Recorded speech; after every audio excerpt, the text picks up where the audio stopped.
I'm going to call to order the regular subcommittee meeting for the Council Subcommittee on Water Issues. Can we have a roll call? Chairperson Rusing? Here. Member Montoya? Here. Member Sischka? Here. Present. A quick programming note. Chair Rusing is joining us via Zoom, so she asked me to run the actual meeting for her. With that, I'll move forward on the agenda. Agenda item number 3, public comment. Public comment will be accepted following each agenda item and are limited to 3 minutes. Please complete a comment card and return it to the city clerk. Speakers will be called in order that their comment cards have been received. We'll move on to item 4, discussion agenda items. Item 4A, approval of April 5th, 2022 meeting minutes. I move we accept. I guess I'll second. Oh, okay. Be that way. Can I get all in favor? Aye. Aye. Aye. All right. Minutes are approved. Let's move on to item B, recommendation of revision to Prescott City Code 3-10-8, Water Conservation Code Incentive Program to add an additional rebate tier for hot water recirculation system. Okay, the floor is yours. Yes. Good morning. Just want to make this a little bit bigger.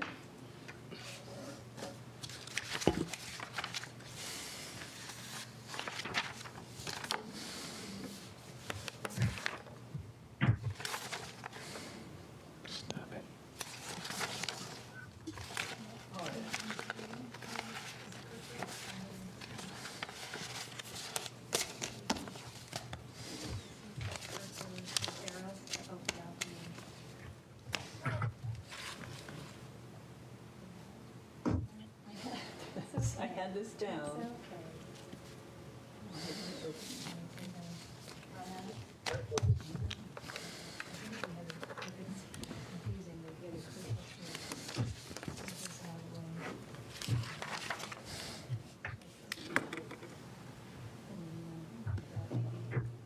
wanted to make it bigger, yes, okay, thank you. I did have this down, Gwen. I know. Until a minute ago. It's all good. Okay, all right. So yes, please, good morning, and subcommittee council members. This is Kay Sitto, the Water Resource Project Manager for the City of Prescott. So we do have an agenda item for consideration today. And we want to perhaps consider a revision to the Prescott City Code 3-10-8 to add a hot water recirculation system to our current rebate program. So the goal of the program is always to encourage residents and businesses to conserve water. And we're always looking for other ways to add other items that we could maybe improve their water conservation efficiency. So what we're asking you today is to consider the hot water recirculation system. This program could save as much as 10,000 gallons of water per year per installation based on an average family unit of 4. Now, back in 2006, we did have this hot water recirculating system on the rebate program, but it was taken off in 2010, and it looks like it maybe wasn't really utilized that much, and that could be the reason why. So I did do some research with Elisa Klein. She's the Water Conservation Program Supervisor for the City of Scottsdale. And she found, quote, that the water savings for this rebate was not statistically significant, so it made sense to put more effort into other water conservation programs. I then spoke with Ms. Klein later that day, and she said that the hot water recirculating pumps were mostly in the high-end homes in northern Scottsdale, and that many of the residents would leave their homes during the hot summer months for maybe a second home, and that they didn't really see a statistically significant feedback on it. She also mentioned that the low water use shower heads that were installed in these homes kept a lot of the hot water from reaching its target. So for these reasons, the city of Scottsdale discontinued the hot water recirculating system. And in my research, I didn't find any other communities that did have a hot water recirculating system on the rebate program. I do have a notation, an email here that just came in this morning from Sandy Griffiths, who's the executive director of the Yavapai County Contractors Association, and she asked that this be read. I read with interest the agenda for the water subcommittee meeting tomorrow. It is quite expensive to add a hot water recirculating system to an already existing home. I feel you would be better off increasing the rebates for toilet irrigation systems, dishwashers, which we don't have that one on our rebate, by the way, and high-efficiency washing machines, and what about considering rainwater harvesting installation units? And we do that. And removing concrete and inserting permeable pavers. We do have a turf program that we allow people to get a rebate for that. Excuse me, Kay. Yes. The rebate program that you were talking about for turf, so I'm assuming we don't have a rebate program for replacing concrete with pavers? No, we don't. But I mean, that would be the substitution, would be concrete or pavers into where the turf would be. That would be what the substitution would be if you want to put in concrete. Okay, well, Who wants to put in concrete, but. Usually when people put pavers in, they put them as a driveway and replace a concrete driveway with pavers. So is that something that? I don't think that was Sandy's intent. I don't think that's what she meant. I just think she meant that when it comes to putting in turf, which we do have some homes still that have quite a bit of turf in them, you can get 50 cents a square foot to replace it with either concrete, although I don't know who'd want to put concrete there, or the pavers would be more pleasing to the eye, I would think. Okay. Yeah.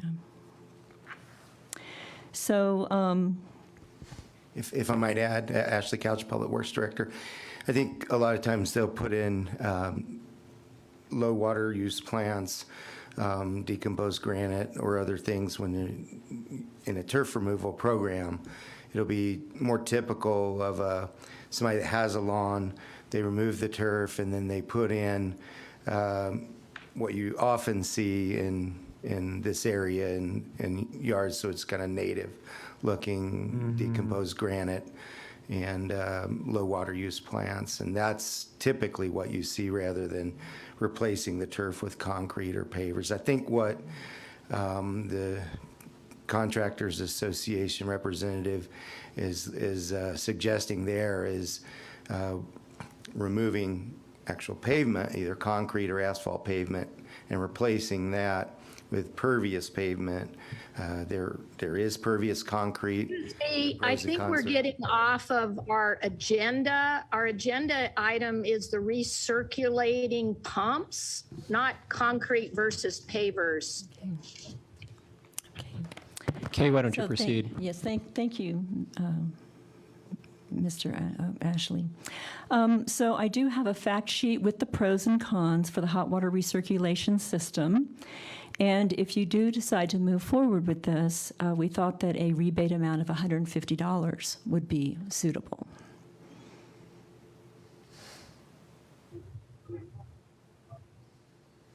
So here are some of the pros and cons.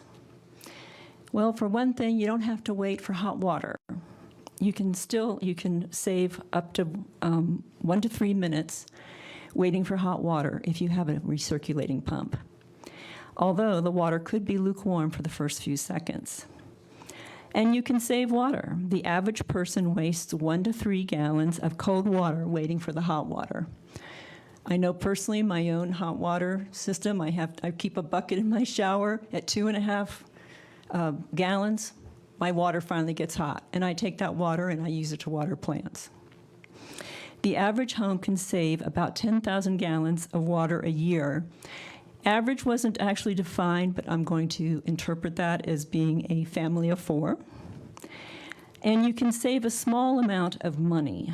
Dollar savings isn't huge, but you can save money over the long term. So some of the cons. So I did some research on what these water recirculating systems tend to sell for at Home Depot and Lowe's. And I've got some numbers up there for you. So they can be pretty pricey, and the more expensive ones can start costing quite a bit of money. And I don't think I need to read all of those over for you, but and here's another thought too, is if someone isn't real savvy about how to install one of these things, they might have to hire a plumber, and that could cost them another $500 to $1,000.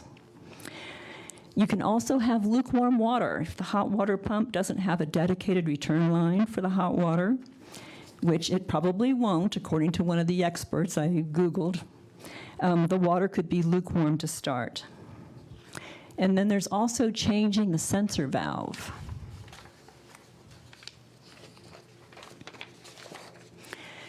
Some homeowners report having to change the sensor valve every 2 years, and that's fairly easy to do, but it requires an additional cost. If you have to replace it every 2 years or so, it could be another $77 to $83 based on the Home Depot pricing. If a sensor valve is inside the pump, then the entire pump may have to be replaced. Another thing to consider is that you do have to have an outlet for the unit. A 120 volt outlet will work if there is one nearby, but it might require installing a new outlet. That could mean bringing in an electrician. And the new outlet has to be within 30 inches of the pump. And they say that you don't want to use an extension cord. That's not recommended. So Ryan Green, I did check with him, our chief building official, and he said that if the house is more than 50 feet between the area where the water line enters the house and the water heater, then a hot water recirculating pump is required in the home. Otherwise, there is no requirement. And the fifth, damage to units after a water outage. Should the city incur a water outage, these units are easily damaged when water pressure is restored. This can result in claims for damages filed against the city. And excuse me again, Ashley Couch. I used to work at Scottsdale, and they had this rebate program. They discontinued it. The main reason was that they were buying a lot of these recirculating units. Reason being, you have a water outage, just like she said, and then when the water comes back on, it can create a condition known as water hammer. So there's this surge of water that goes in and basically destroys or damages the unit. People were filing claims against the city of Scottsdale, and they're very expensive to replace, as mentioned earlier, and the city was paying those claims. And so it ended up being a significant cost to the city, and so they discontinued the program. May I make some comments when it's appropriate? Thank you. Of course. Yeah, Chair Rusing, go ahead and make any comments you want to. Sure. Is there any way you can put me up on the screen? I have my camera on, so I'm not just a little voice. I am not sure how to do that. If you just want to give me a minute. Because it's always helpful to have the video. Nope, you're not on there. I don't know how to do that. Chair Rusing, why don't you go ahead and share your comments, and we'll see if Ms. Whitta First can of get you on all, there. we bought our house several years ago, and it already had a recirculating pump in it, and pretty much everyone in the neighborhood has one. And actually, I love it, having instant hot water, because our house is all single level, and the bathroom's in the back. The pump's located in the garage, And it's been pretty low maintenance. It is true that whenever we have a water outage, which, like say if a water main breaks, you do have to turn off the pump. If not, then it just runs constantly and burns up. And I have had some neighbors where that's happened, but I don't know if they filed a claim. But, you know, we could have that as sort of a something where you let people know this is a possibility and hold us harmless. But you can put a timer on them too, so that it turns off at night, because you're not going to really want hot water at 4 o'clock in the morning, and then it turns on in the morning. So they do come with timers. And the only thing is, as far as I can't, you know, if a builder doesn't want to put it in a mass, you know, a mass production home, I can see that. But I think these are becoming more and more common and more cost effective. And it's actually, to me, would be a good selling point, because we have to realize now, with the way our drought is continuing, we have to look for every way that we can save water. And 10,000 gallons of savings per family, I think, is pretty impressive. So I personally would support this, and you know, see how it works. We can always look back at it and revisit it in a year. Thank you. Thank you, Chair Reesing. Member Siska, did you have comments or questions you want to ask? Yeah, I do. Number one is it $50 or $150 that the rebate is? Because the summary says it's $50. It was $50 in 2006, but we're suggesting $150 now. $150, Yes. okay, thank you. Also, you're saying that it could save 10,000 gallons? My wife and I use about 2,600 gallons a month. So basically, that's about 4 months' worth of water that is going to running down the sink for, or in the shower to wait until it gets hot. I really find that hard to believe. I Well, mean, it's for a family of 4, Steve. okay. I appreciate that. I just still find it hard to believe that that is the major source of water use in the household. I'm just saying. So, I have a few comments and questions. Since we have our Public Works Director, who was part of the Scottsdale municipality that had this before, one of my questions is, so it sounds like they had this as a rebate program. How much were they rebating for this? I'm sorry, I don't recall, but I can find out Okay. and let you know. The reason I'm asking is, it strikes me as curious that we had this as a $50 rebate and it didn't seem to perk anyone's interest. And then if we do 150, you know, then is that going to be enough to actually interest people, incentivize them? I did some quick math looking at some of this stuff here. To one member, to the point that Kay made about not being savvy, I certainly wouldn't want to trust myself to install a system like this in my own house. So I would have to use a plumber. You know, I could see it costing $500 for a plumber. You know, even if you went with the Home Depot one, that seems to be the lower end kind of cost, you're in for another, call it $300 there. You're at about $900. If the city of Prescott gave me a $150 coupon to you know, go and do that, I might do it, but I don't know that I would necessarily be incentivized to it. This goes to, I guess, in this packet that we I look at the water conservation code and the incentive program we have, and I just wonder, with inflation, with the costs of goods going up for everybody in this environment, is it worth doing a holistic approach to the entire program and looking at, you know, I guess to me, this water recirculation system, it sounds interesting. I might consider doing it, but I wonder if we're missing some low-hanging fruit here with incentivizing people to do toilets, as Sandy Griffiths from YCCA pointed out. I just think that I'd like to see a holistic approach to the entire system of our incentive program.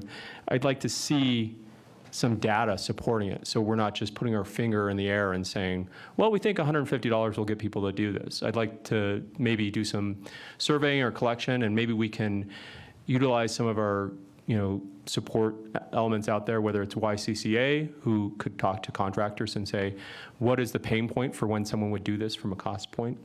Or we could even engage people from, Citizens Water Advocacy Group, CWAG, and have them do some work. I'm sure they would be willing to put some effort into doing it, because they're all about conservation as well. I think one of the things that I identified when I came onto council is that we do have good conservation in our community. I think we need to be less kind of slapshotty about how we approach it. I'd like to see a little bit more of a cohesive approach going forward. I'd be curious, what is the demand of this from contractors? And I'm not doubting Chair Rusing's point that it's becoming more popular. It probably is. But when I talked to Sandra Griffiths yesterday, one of the things that came up was, I have a on-demand hot water heater system. I don't know that in my home that I would be incentivized. I don't think $150 would move me to do this, because on-demand hot water, I don't know how long it takes for a regular, I've only lived in the home for about 2 years, but it doesn't seem like it takes that long for the water to get hot when I take a shower, and it doesn't take that long for the water to get hot when I wash my hands. So it would be redundant, it would seem to me, to install one of these systems in my home. So I just wonder if we're not, my concern is, I'm a big data person, and I would love to see more data supporting how we move forward with this, instead of it just kind of our finger in the air and saying, well, we think $150. I mean, because I'm curious what the cost of these things, they probably have gone up in the last year. I mean, I guess that's my question, Kay. You looked at these costs fairly recently, I'm assuming? Yes, just within the last few Okay. weeks. Okay, and that's fair, but there are toilets that are probably easier to get to. And I'm not trying to get too far down the rabbit hole of the conservation program in general. I just think that this is probably of merit. I'd just like to see more. I'd like to make sure we're doing a holistic approach, making sure we're maximizing every opportunity to kind of bolster our conservation. And I guess here's the other question I have is, how much money do we have to actually rebate people? Well, we put $40,000 in the budget each beginning fiscal year, but we always are okay with going over that. We never deny anyone a rebate. Sure. So if we exceed the $40,000, the money's there. So how much did we rebate people in the last fiscal year? Do you know? I worked up some numbers for the mayor just a couple last week, but I don't remember off the top Did we of my head. go over the 40,000? Oh, no, Okay. no, we haven't gone over the 40,000, no. Okay. And I guess to me, it reminds me of this adage, you incentivize what you want more of and you tax what you want less of. And so I guess my thought is, if we're not going over the 40,000, are we effectively incentivizing people enough with some of this stuff? And I think, I'm sure people will change to a hot water recirculation system. I just think it's more likely people are going to change out toilets, just because toilets only have a certain amount of lifespan and you just kind of have to change them out anyways. Councilman Sischka, you have a comment? Yeah, thank you, Councilman. Kay, I really appreciate the research you've done on this. You've done it, you've given us pros and cons, and that's really your job. We appreciate that, I have to say. Thank you. I really think that this is far, far down the line from even incentivizing efficient dishwashers and if incentivizing people to use less water in general. I mean, if you look at a dishwasher, the dishwasher, if you just don't rinse your plates before you put them in the dishwasher, that saves a lot of water. And I can't quantify that, but I guarantee you, we used to do that, and now we don't, because we have a very efficient dishwasher. And I think that that would be more in line with what we want to do than to, force people to spend extra money, because they're going to need a dishwasher anyway. force people to spend extra money to do this. That's just my own opinion. Thank you. We have some public comment. Let's hear it. Okay, Mr. Mechanic, go ahead. Well, thank you, and I wanted to address a couple issues. Some of you may be aware that I was on the Conservation Committee for several years, and I appreciate Brandon's suggestion to look into the whole program, and I would be willing to help. I know I worked with Sandy, and there are other people, so I think it'd be worthwhile to do that. Now, in this particular proposal, there's two main pieces of information that were not being provided. They're very important. The first one is, what is the savings per gallon of water? How much money will the homeowners save by investing in this expensive system? And how much money, how much water will the city save based on every dollar the city is investing? That information is not being presented. And it's very important to compare different options. And as the chair said, we don't want to go into all the options today, but I think we need to compare if we're investing into pavers or into dishwashers, we need to make decisions based on the cost per gallon saved. The other major issue is the electrical usage. It's not trivial, especially with some of these systems that run 24/7. According to National Resource Defense Council, many circulators increase the amount of energy used to heat water by as much as 50% and use as much electricity as 2 typical refrigerators.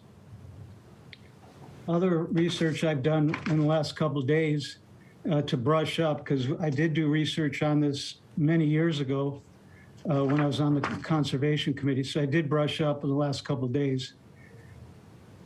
There's other information that we have to consider, not just the cost of electricity, but the amount of carbon pollution produced by the extra usage. It's not trivial. We may save water, but are we destroying our planet with more carbon? That needs to be considered for this particular water savings proposal. I appreciate the city considering that. Now, I question this 10,000 gallons per year, even if you're considering a family of 4. As you know, the average in Prescott is a little over 2 per household. Just use some common sense.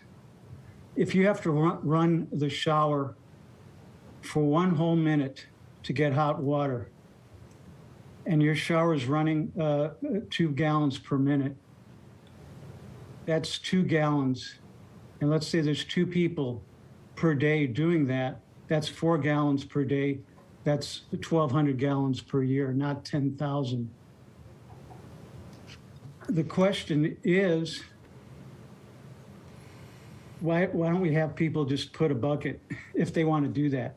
It is more efficient. And I appreciate the chair saying that it's really convenient to have hot water, but we have to consider the cost, the environmental impact as far as the electricity. And the other question is, if you're saving 4 gallons, are you really saving 4 gallons per day? Is the city saving 4 gallons for the aquifer? The answer is no, because out of that 4 gallons that went down the drain, we're going to be able to collect and use 3 gallons and recharge it. So the net loss to the aquifer is only 1 gallon per day. 1 gallon per day is our net loss. Mr. Mechanic, if you conclude your remarks. I think we need to look into the water conservation issue in detail, and I agree with you, Mr. Montoya. Thank you. Is there any other public comment? Yes, Leslie Hoy. Go ahead, Leslie. Leslie? Hello, Hi. Hi, can you hear me now? Yes. Okay, well, I'm just gonna add something from my own experience. We installed a hot water circulating pump probably about 10 years ago, or might have been even a little bit longer ago than that. There's 2 of us in the house. Our house was built in 1990. The master bedroom is as far away from the hot water heater as possible in our house.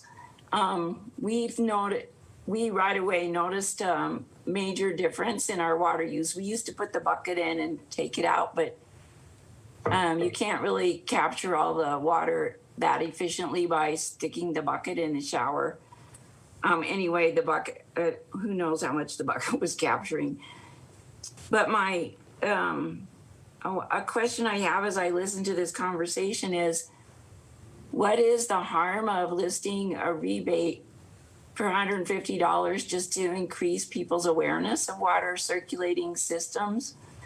Even if you never gave it out, still when you show the list of rebates, it shows people that there's an option to put that in if they want to spend the money to do it. I don't remember how much ours was. We've never had a single problem with it. I think our plumber was pretty good at jerry rigging stuff, whatever the name of that is. Also, we do have a timer on it, so we only set the timer to generate the hot water during the hours that we'd be taking a shower, or at night when we'd be, washing our face before we go to bed. Because the kitchen is right near the water heater, so the pump doesn't circulate water near to the kitchen. It only circulates it to the 2 bathrooms. So I was kind of surprised to see in the research all these issues. Also, I guess we've been lucky, but we've never had a water outage that I can think of. So we never got any damage.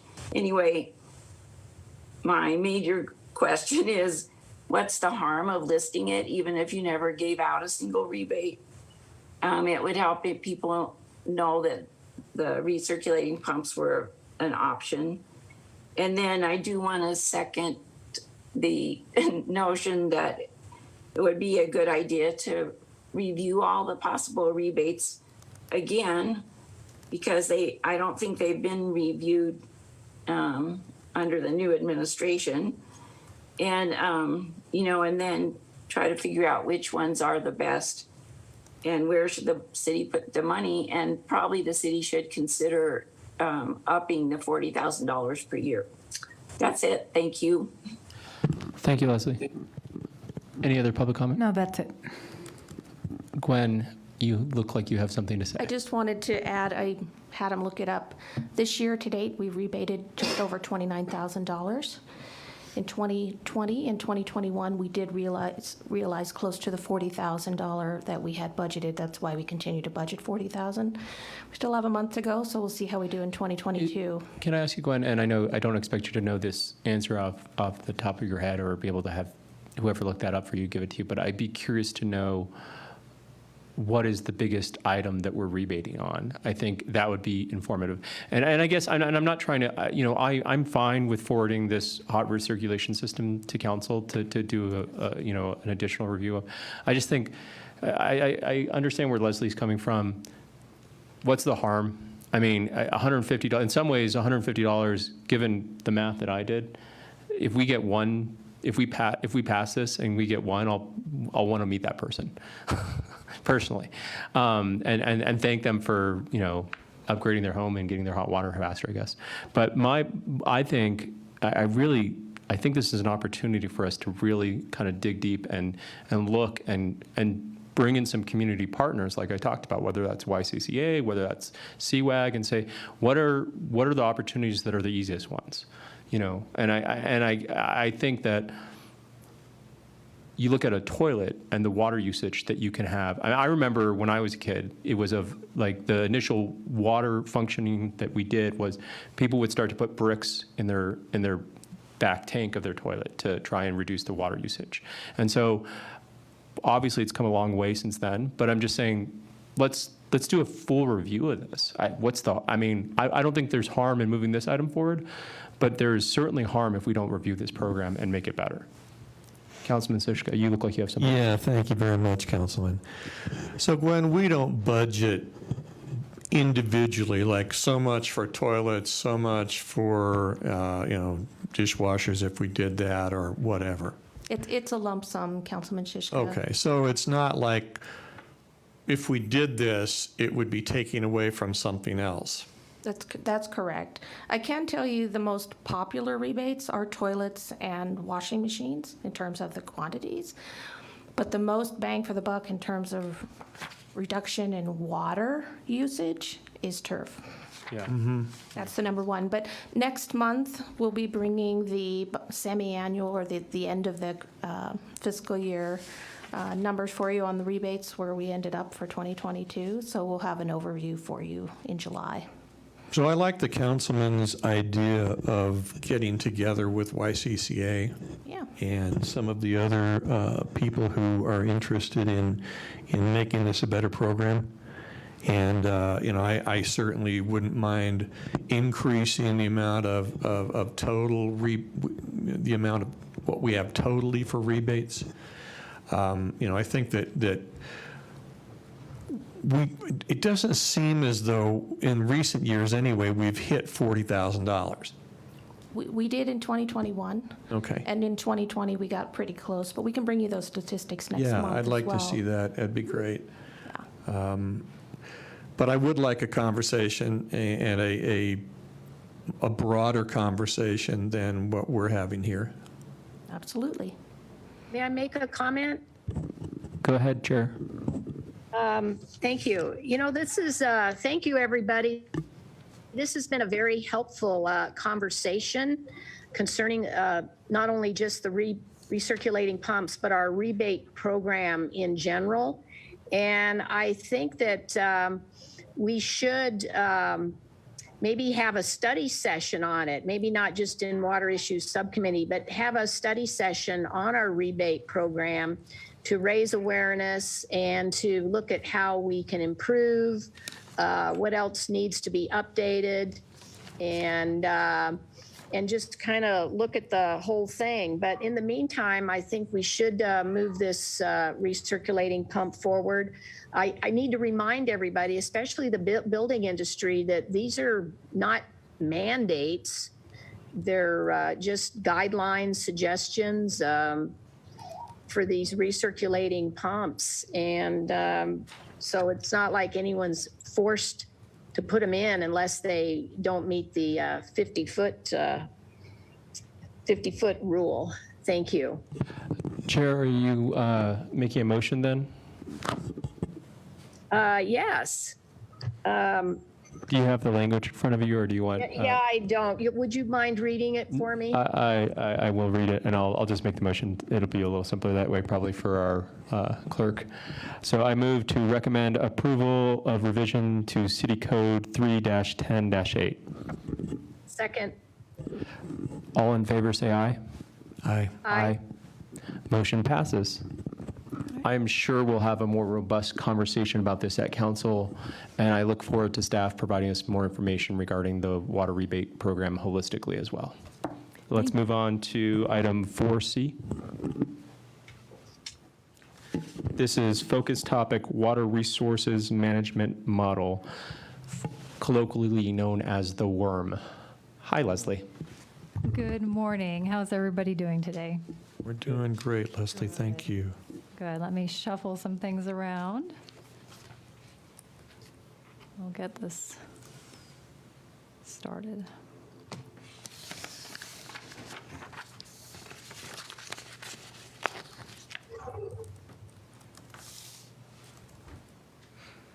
Or maybe not.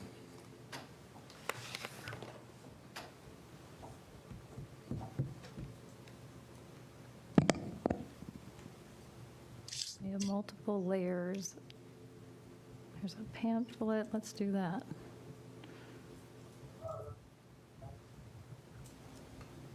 Okay.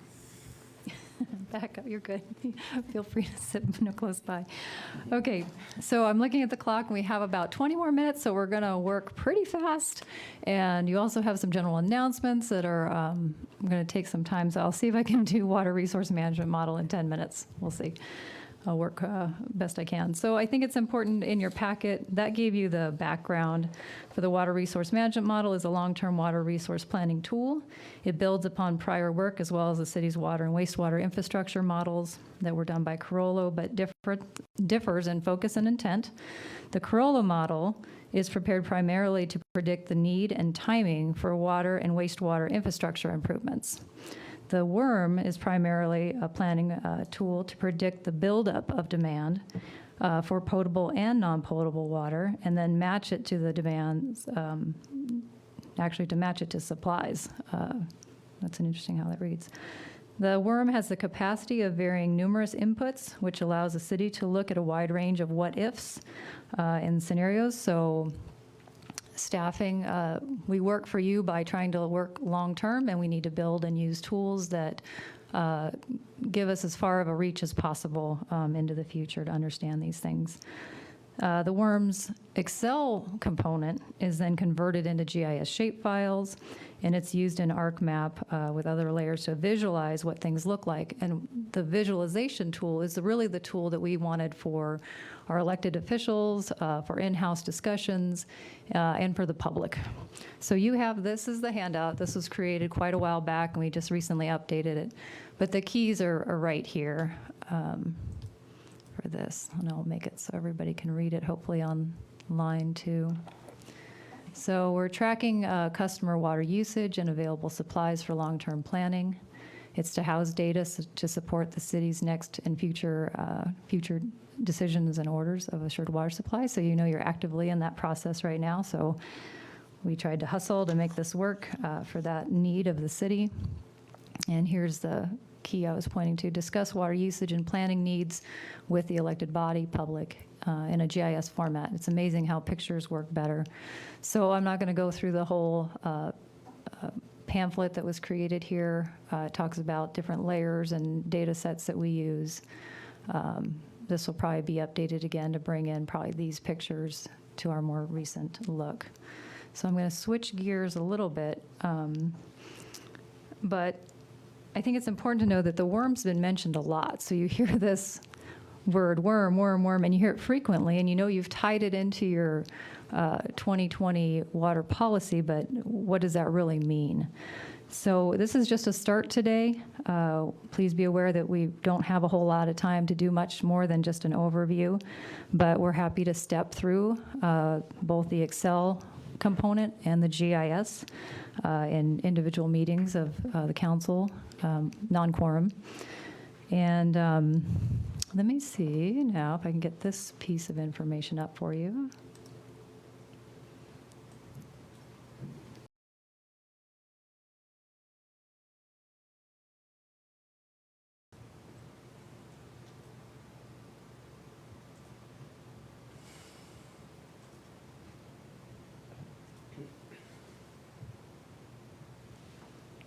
I don't think we have the file open here for us to use. Let's see. Okay. All right, there we go.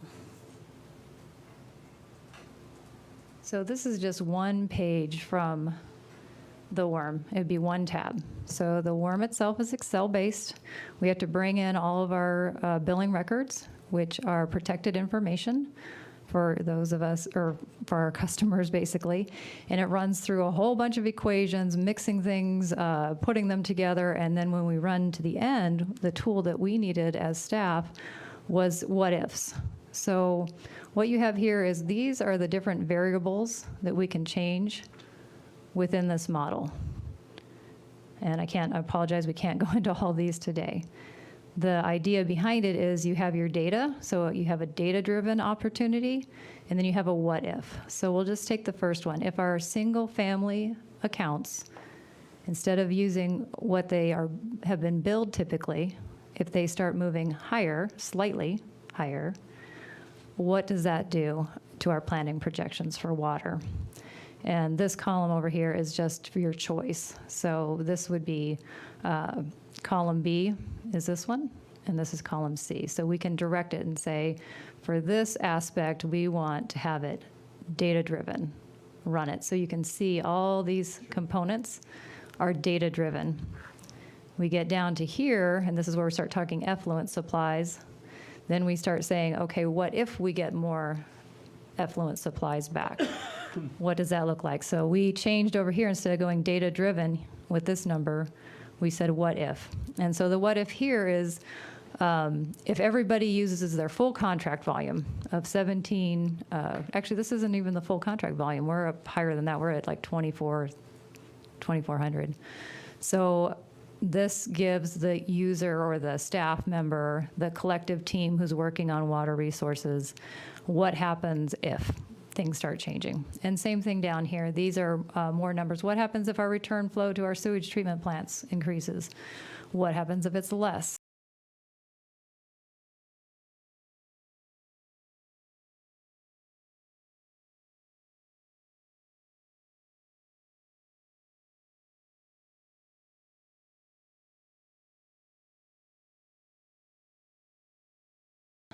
Now,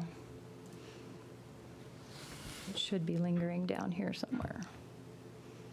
Move some things around. The reason why we have a little trouble on this end is we have so many layers of things open. And I might have to ask Mr. Sterling if he can give me a hand here, because I can't. I know you, wait, there's one more. Might be this one. Is that one? Ah. No, let me let you drive, because I can't grab it. I have to give all the thanks to IT and GIS staff who are helping. We're kind of test running this today to see, and thank you for your patience.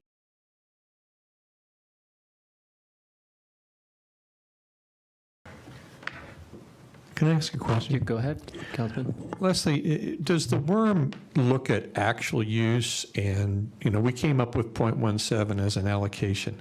The worm came up with that, yeah. The worm came up with that, okay. And what was that looking at? The 0.17, all Yeah. single-family accounts Okay, currently? currently. Okay. Sounds like the worm's sentient. So let me see if there's, for our GIS tool, that one, we're going to be looking at the 3 municipalities, because I think that's really important. Oh, I got it. I think what we had was our system timed out.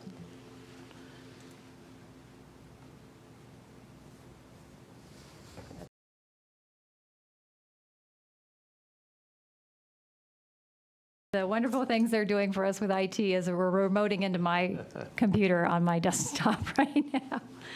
Okay, so here is, let me see if I can pull this a little bit. All right, let's start at the top, and I'll, as I said, move quickly here. So what you see is major roads, because you have to know where you are. And then you have 3 municipalities, their town or city limits. So this, of course, is Prescott Valley, and Chino Valley. We'll go in here, more lay of the land. So we're sitting right about here, or you are sitting, we're all congregated about here. This is the Prescott, Yavapai Prescott Indian Tribe lands. And then as you can see, we have Willow and Watson. Up in here is the airport area. So now we have our where you're at. The next layer we can add on is the parcels. And as I said, we're not doing anything intensive today. This is just a get to know it. So it's very light gray, but you can see we have some very large blocks, section blocks left, and then it's really tight in here with that gray color. Let's see if I can zoom in. Okay, so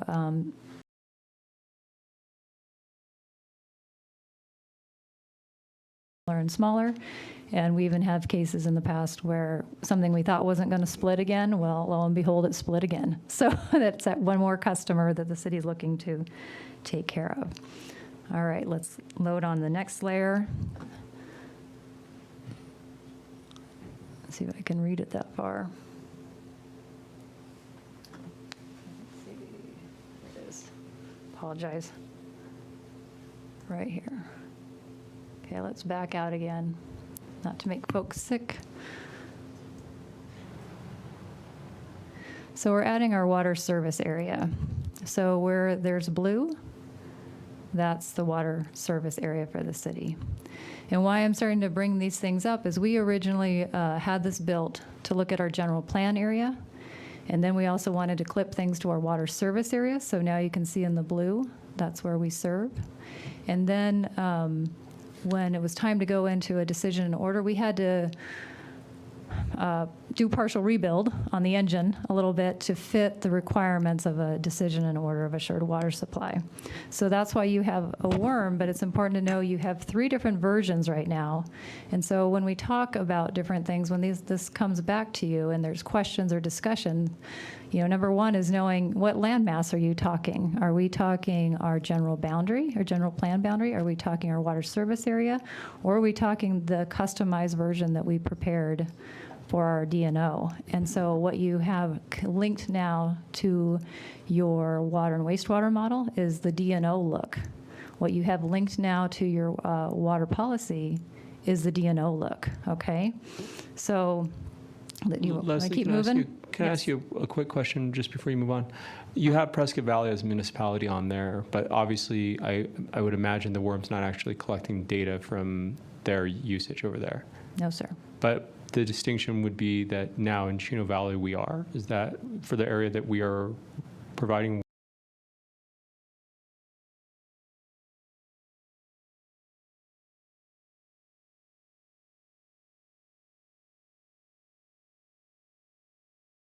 Help them build their information into the worm. So at some point we will be collecting the data sets from Chino Valley as well. Right. That has been requested, but I haven't heard a response Okay. from Chino at this time. So understandable. Things get busy at the beginning of the year, and then, you know, kids get out of school, and then you hit summer. I mean, it's just nonstop.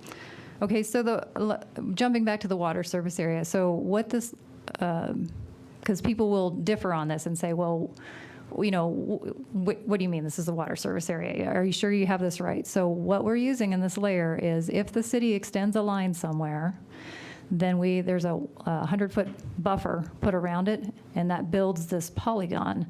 We're required to submit the water service area to the Arizona Department of Water Resources each year with our annual report. So our boundaries will change, and we update. This is considered the presentation map. There's another version that we use in-house as we're looking at things. So let's keep moving for the sake of time. Trying to be quick, I apologize. As quickly as I can make this.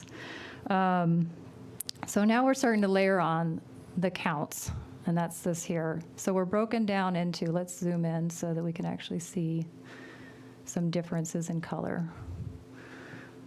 So you can see it's all loading on to the city limits, but it's also within our water service boundary in some cases. In some cases not. The green is going to be our active accounts. So if you are currently billed, that's in green.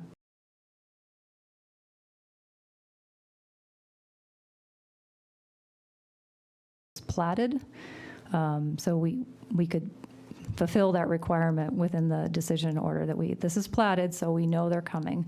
Another case for yellow would be we have an existing subdivision, but they just haven't connected yet. So our consultant worked with us on that as well. And then future is either we have a contract or some kind of commitment the city's made, and we're working to meet that commitment. So we put that in as well. This language is really important because I know it's caused confusion. If we look at the way it's written in our DNO application is projected demand. So this would have been like your newer contracts that you recently approved. The projected demand is the demand at build out of lots that will be recorded and other customers expected to be added during the term of the designation. So we're looking at a 20-year DNO. We're not sure if we're going to get 20 years. They usually go 10. But they say build out in here, but we're building out to within our projection for our DNO, not to our general plan area. So let's back out. Sorry, that was moving in.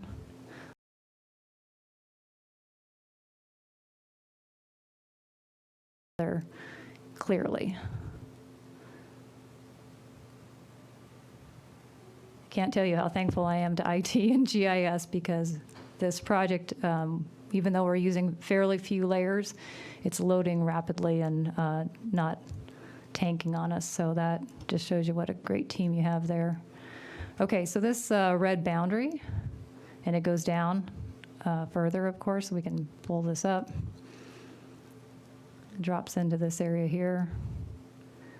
That's your 2015 general plan area. So right now, our DNO is not seeking water supplies approvals up in here.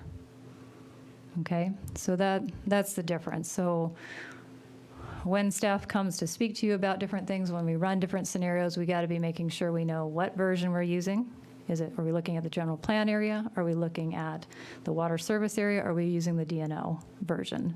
And that starts making it more and more clear. And then we can look up here briefly, or not. Let me look at time. Or not. Okay, so we're going to stop right here. I'm looking at the clock, trying very hard to keep us at an hour.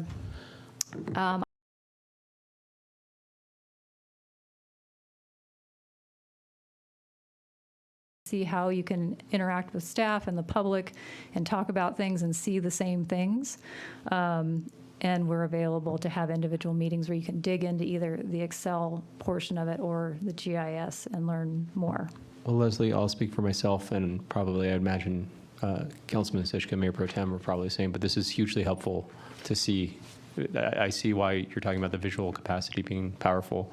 And I don't know about them, but I will certainly take you up on your offer to, at some point in the future, dig into this a little bit deeper, because I think it's useful data to have as we move forward through, going through our next general plan process and knowing what that's going to look like too. So having all of this information is just, it informs our decisions better. So thank you for the time today to do that. Councilman Sischka? I just have a question, not on the subject we're looking at. Just, do you have an update on when we might hear about the Big Chino study? Okay, so that's not on agenda. Are we allowed to? Okay, are we? I can check in with you later. It's not on the agenda. Okay. I'm happy to check in with you later. Thank you. I appreciate that. That's all I needed. Mayor Pro Tem, did you have any comments on Leslie's presentation? Yes, I do.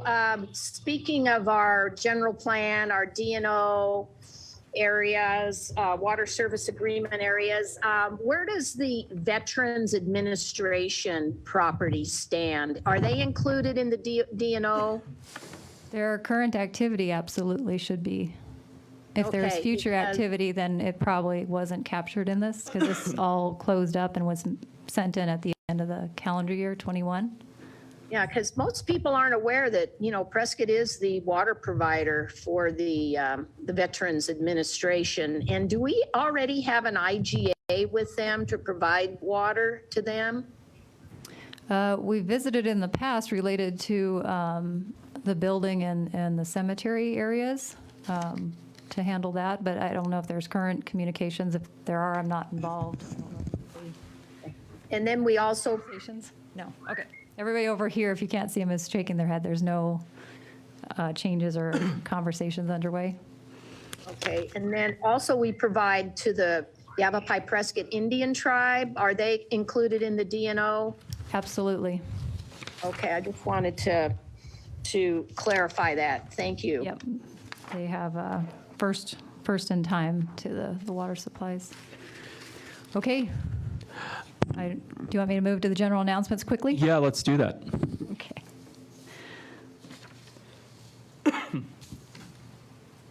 All right, I have to find the right bar down here. There we go. And Gwen, since for the sake of time, do you want me to we can forward the general announcements and you just want to do the web piece? No. You want okay, everybody's hanging in. Okay. We're still going.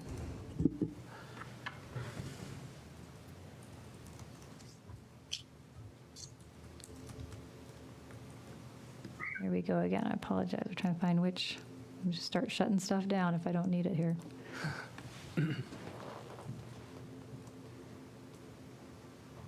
Agenda packet, we don't need that. How about this one? Need that.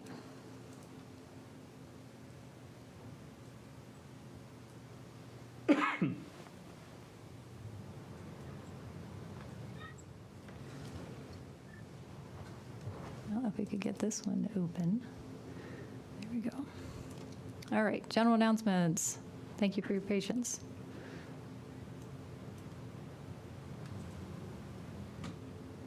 Let's bump this up so we can read it. So I was asked to just do a quick rundown from the last NAMWA meeting. So Mayor Good attends both board and TAC when he's available. So there was election of the board chair. Former Councilman Blair had stepped down. So there's new leaderships positions as follows. So the chairman is Robert Kingsinger from Prescott Valley, the councilman over there. Vice chair is Lisa O'Neill from the town of Clarkdale, Councilman from Clarkdale. John Snickers is representing the group in the secretary-treasurer position from Arizona Water Company. There was a discussion on direct potable reuse. See if I can get this to scroll nicely. No action was taken. That's another topic for another time. We had informational items related to the governor's water group. We do have another meeting coming up now in June with that group. The Arizona Water Authority legislation was looked at again. That's now the Arizona Water Augmentation, Authority is what they're calling that now. We had April Water Awareness Month. We had financial reports. So I'm just zipping through this stuff real quickly. The next meeting is going to be July 15th of the group. That's the executive board. I'll just keep moving, but if you have questions along the way, let me know. The coalition board had their meeting on April 27th. Councilman Montoya was appointed to the board by the city, and then he further now is the vice chair of that group since that time. So we had a meeting in between. TAC membership, I'm doing my best to help in that arena. Prescott Valley's working really hard with their consultants to keep everything moving as we had a member retire. Let's see, topics that we discussed. They still talk heavily about the rainwater harvesting grant from the Department of Water Resources, the NRCS grant. This is a $2.7 million grant that also has an add-on of $3 million. The group's looking at that. Here again, I can't go into the details because there's so little time. And then they have other grant projects that they're looking at, and a forward look, we can look at that from the information that they shared at the county when they sought about $40,000. They sought $60,000, but the membership dues from the county will be $40,000. And we'll be back here on June 27th in these chambers. This is a big item for the group, is the fifth management plan. So the hearing was just last week on this. So we're at this point, this bullet point here, promulgation. So we had the hearing last week on the 31st. The state will then look at the findings and make an adoption. I don't have a date. I don't have that with me. But we know within 30 days after the hearing, we should have something out basically publicized. And then they'll follow with a noticing of conservation requirements, and we'll get one of those. Now, the plan itself doesn't become effective, start being used and this area being regulated by until January 1st, 2025. So what that does is allows us to look at the new conservation requirements and make sure we have alignment in operations and water resource management, wherever we need to have those alignments at our golf courses, things like that, if we're affected by any of those. Then we'll move to the Highland Center. This was scheduled to be at the end of Water Awareness Month, which was April. It had to be moved due to the Crooks Fire, so they've rescheduled it for Saturday the 25th. It's from 9 to noon. It's free to the public now, but they do ask for a registration. And this is an event that was sponsored by Prescott Water Smart. So we're looking forward to doing a scavenger hunt with the kids. That's what's happening at the city's table. And then there'll be plenty of other tables with people from the Cooperative Extension, from Highland Center. They just provide such a nice venue for families. The whole age, every age group is has opportunity out there. So we really enjoy the partnering with them. So I hope you can join us if you can. And the last item is the city's website. We'll see if this will launch. Whoa. Look at that. Okay, and Gwen wanted to discuss with you this point. Thank you for your time today. Thank you, Leslie. Just real quickly, we wanted to let you know that the new water management policy is on the city website. You can see here the mission of it. It's a guiding document for new development requests seeking water resources from the city of Prescott, and is intended to support responsible growth and development, particularly infill development where feasible in accordance with the adopted general plan, and to support ADWR's goals and management strategies to work towards safe yield. That's directly from the new water policy, the 2022 policy, which if you click here, the entire policy will open. And then we've disclosed here the current water budget, which is set biannually at the last meeting in June and December of each year. Currently, the budget is 25 acre-feet for January to June of 2022 for residential, and 25 acre-feet for January to June for non-residential projects. Just below that, we have a running table that is updated on the first and third Wednesday of the month, that shows the total number of projects, the total water amount that is approved, and the water that's remaining from the water budgets listed here above. And if you want to see more detailed information about these 12 projects or these 19 projects, you simply click on the link and a table opens up that gives you information about the projects, the 12 projects that were approved, whether it was single family, multifamily, what the application consisted of, the total amount of water that was assigned to it, when it was approved, and under which policy or council action that it was approved under. And again, here's the running total. There's a table for the residential budget, and there's a table for the non-residential budget that we update again on the first and third Wednesday of each month. Go back. Oh. Shoot, I lost the whole thing. Sorry. So you get the general idea of the information that you've asked us to make available to the public. We have done that. It's on the website. There's a tab on the main page of the website that says Water Policy. If you click on that, it'll take you right to the page. Gwen, can I ask a question? So I just assume that after the end of June that'll reset to, like those numbers will reset. Okay. Yes, it will. That's great work. I'm glad that it's easily accessible and easily viewable for the public, so thank you for that. You're very welcome. Any other comments on items from Chairperson Rusing? No, thank you. Councilman Sischka? No, sir. Public comment? No. All right. I think we've had a good meeting. Thanks, everyone. I'm going to adjourn it. Thank you, bye. Bye, thank you.